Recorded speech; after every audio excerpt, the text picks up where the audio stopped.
হযরত বেলাল মসজিদ নববীর মধ্যে আজান দিয়ে দিল। হযরত আলী যেন বলতে লাগলো, ও ফাতিমা ইসার আজান হয়ে গেল, আমি এখন নামাজ আদায় করার জন্য যাব, আমি এখন সালাত আদায় করার জন্য যাব। ও ফাতিমা তুমি আমাকে যাবার জন্য আজ্ঞা দাও। হযরত ফাতিমা যেন বলতে লাগলো, স্বামী গো আজকে নামাজ পড়ার জন্য যাচ্ছেন, তবে যান একটা কথা মনে রাখেন যেন আজকে অতি শীঘ্রই নামাজ পড়ে বাড়িতে চলে আসিয়ান, আজকে অতি তাড়াতাড়ি করে বাড়ির মধ্যে চলে আসিয়ান। হযরত আলী বলতে লাগলো, ও ফাতিমা ঠিক আছে, আমি তাড়াতাড়ি নামাজ পড়ে যেন চলে আসবো, আমি অতি শীঘ্রই যেন বাড়ির মধ্যে চলে আসবো। হযরত আলী নামাজ পড়ার জন্য চলে গেল। আল্লাহর নবীর সঙ্গে সাক্ষাৎ হয়ে গেল। আল্লাহর নবী বলে, আলী রে তুমি নামাজ পড়ে দাঁড় হয়ে যাবে, তোমার সঙ্গে কিছু আলাপ আলোচনা রয়েছে। ও আলী তুমি একটু নামাজ পড়ে দাঁড় হয়ে যাবে, তোমার সঙ্গে কিছু কথাবার্তা আছে। হযরত আলী বলতে লাগলো, ইয়া রাসূলুল্লাহ ঠিক আছে, আমি নামাজ পড়ে যেন দাঁড় হয়ে যাব। আল্লাহর নবী নামাজ পড়ার জন্য চলে গেল। হযরত শেরে খুদা আলী মসজিদ নববীর মধ্যে চলে গেল। সালাত আদায় হয়ে গেল। হযরত আলী মসজিদ নববী থেকে বার হয়ে আসলো। আসবার পরে হযরত আলীকে একটা কথা মনে পড়ে গেল, আমার ফাতিমা আমাকে আজকে তাড়াতাড়ি বাড়িতে যাবার জন্য বলেছে, আমার বিশ্বনবী আমাকে থাকার জন্য বলেছে, আমি এখন শুনবো তো শুনবো কার কথা? আমি বিশ্বনবীর কথা শুনবো না আমার ফাতিমার কথা শুনবো? আমি জান্নাতের রানীর কথা শুনবো না আমি দোজানের বাদশার কথা শুনবো? হযরত আলী যেন কিছুই ভাবে উঠতে পারে না। হযরত আলী টেনশনে টেনশিত হয়ে গেল।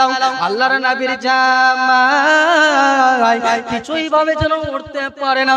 হযরত আলী যেন টেনশনে টেনশিত হয়ে গেল। হযরত আলী মনে মনে ভাবতে লাগলো, মাবুদ আমার নবীর মুখ জবান দিয়ে শুনেছিলাম যে নিজের জানমাল টাকা পয়সা খালবেলি সমস্ত জমি জায়গা চেয়ে বাল বাচ্চা চেয়ে বিবি বাচ্চা বাল বাচ্চা চেয়ে যে আল্লাহ আল্লাহ রাসূলকে বেশি বেশি ভালোবাসবে, যেই বেশি বেশি ভালোবাসলো সেই হলো পাক্কা সচ্চা ঈমানদার। হযরত আলী টেনশন না নিয়ে যেন থেমে গেল। হযরত আলী যেন মনে মনে ভাবতে লাগলো, আমার বীর কথা শুনে আজকে যদি আমি চলে যাই, কাল হাসরাতের ময়দানে যখন আমাকে গুনাহগার কাঠগড়ায় দাঁড় করানো হবে, আমি যেন লজ্জায় লজ্জিত হয়ে যাব, আল্লাহর সামনে যেন আমি মুখখানা যেন দেখাতে পারবো না।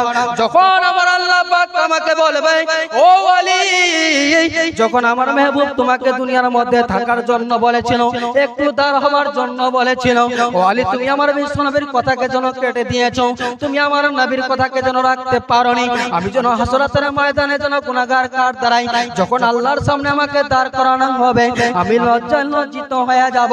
হযরত আলী টেনশন না নিয়ে যেন যেন থেমে গেল।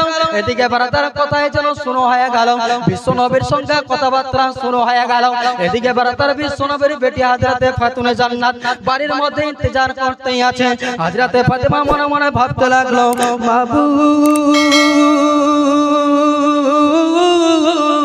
আমার স্বামী তো প্রতিদিন নামাজ পড়ার জন্য যেত, অত শীঘ্রই যেন বাড়ির মধ্যে চলে আসতো, আজকে কি ব্যাপার? আমার স্বামীকে আজকে আমি তাড়াতাড়ি আসার জন্য বলেছিলাম, আমার স্বামী এখনো পর্যন্ত বাড়ির মধ্যে আসেনি। আধা ঘন্টা পর 1 ঘন্টা হয়ে গেল, 1.5 ঘন্টা পর 2 ঘন্টা হয়ে গেল। হযরত আলীর কোনো সন্ধান পাওয়া যায়নি। আমার কথাকে আমার স্বামী কেটে দিয়েছে, আমি জান্নাতের রানী মা ফাতিমা, আমার স্বামী আমার কথাকে কেটে দিয়েছে।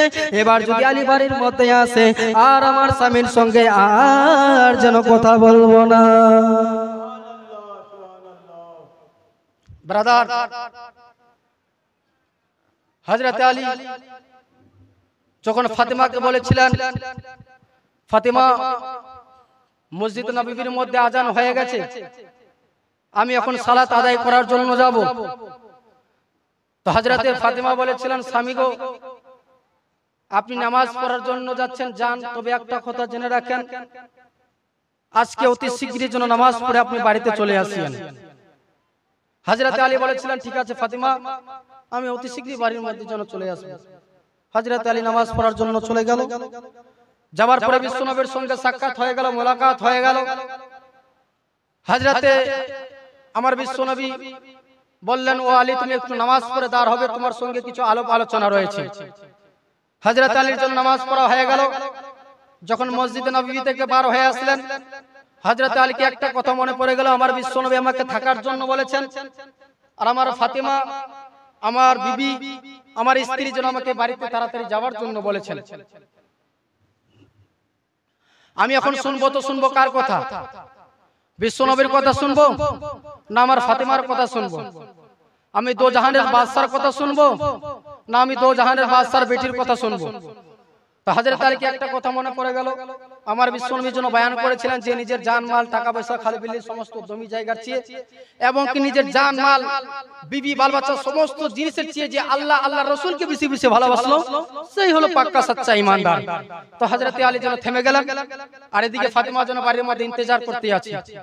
হযরত ফাতেমা মনে মনে ভাবলো, আমার স্বামীকে আজকে আমি তাড়াতাড়ি আসার জন্য বলেছি, আমার স্বামী এখনো আসেনি, না আমার স্বামী আমার কথাকে কেটে দিয়েছে, আমি বিশ্ব নবীর বেটি জান্নাতের রানী মা ফাতেমা আমার কথাকে আমার স্বামী কেটে দিয়েছে, এবার যদি আমার স্বামী যদি বাড়ির মধ্যে আসে আর আমি যেন কথা যেন বলবো না। আচ্ছা আপনাদেরকে একটা উদাহরণ বলি, যেমন ধরে নেন আপনাদের এই হাইরোডের পাশেই একটা মার্কেট লাগে, এই আর এই ঠান্ডার সময় আপনার স্ত্রীকে বললেন, হ্যাঁ বলা বলি করেন না, মাখলারা একটু বলা বলি করেন না, একটু ধ্যান দিয়ে শুনবেন। আপনার স্ত্রীকে বললেন, স্ত্রী গো আমি এখন চায় খেতে যাচ্ছি।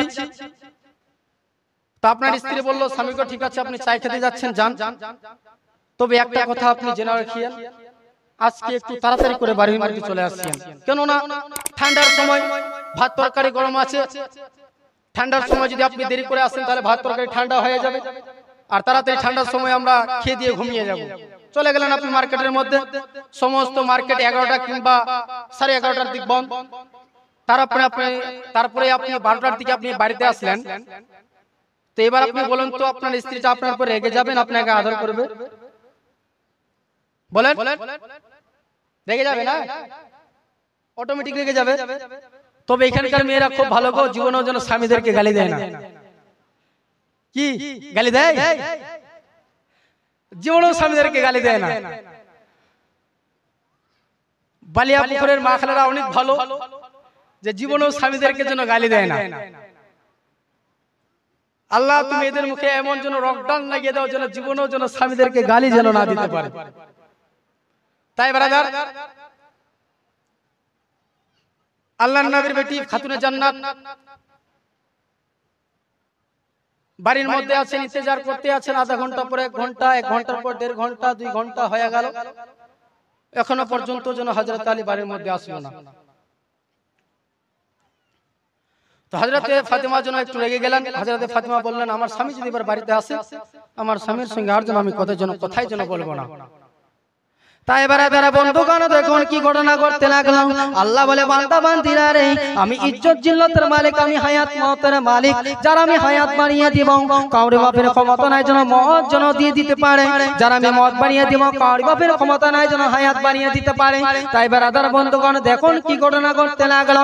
হযরতে ফাতেমা বাড়ির মধ্যে ইন্তজার করতে আছে, আধা ঘন্টা পর 1 ঘন্টা হয়ে গেল, 1.5 ঘন্টা পর 2 ঘন্টা হয়ে গেল, 2 ঘন্টা পর 2.5 ঘন্টা যেন হয়ে গেল। হযরত আলী এখনো পর্যন্ত বাড়ির মধ্যে আসেনি। হযরতে ফাতেমা মনে মনে যেন ভাবতে লাগলো,